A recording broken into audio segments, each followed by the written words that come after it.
In today's video, I'm going to teach you how to delete connections on LinkedIn. If you find that your LinkedIn network is cluttered or simply want to remove someone from your professional circle, I'll guide you through each step to make this process smooth and straightforward.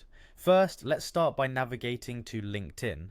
Open your web browser and type in linkedin.com. This will take you to the LinkedIn homepage where you'll see options to sign in.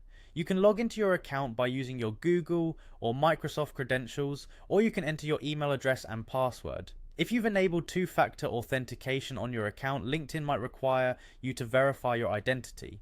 Simply follow the prompts to input the code sent to your registered phone number to gain access. Once you're logged in, focus your attention on the top of the homepage where you'll see a series of icons. Next, click on the My Network icon, which looks like two connected heads. This area is dedicated to cultivating and managing the connections in your professional space.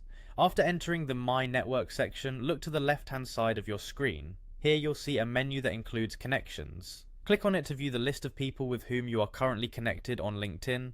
Scroll through your connections list and find the person you wish to remove. If the list is extensive, you might want to use the search bar for convenience. Once you've located the connection you want to delete, hover your cursor over their name. Beside their name, you'll notice the More icon represented by three dots. Click on this icon to reveal a drop-down menu.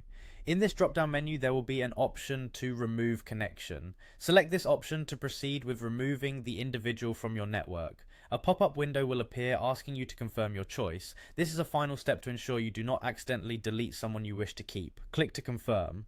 One important note to remember is that LinkedIn doesn't notify users when you remove them as a connection. This action is discreet, so you can manage your network without concerns about alerting those you remove. That's it. By following these steps, you can effectively manage your LinkedIn connections. This process offers a great way to keep your professional network aligned with your current objectives and priorities. Thank you for watching, and I hope this guide helps you maintain your LinkedIn profile effectively. If you have any questions or need further assistance, feel free to reach out. Until next time, happy networking.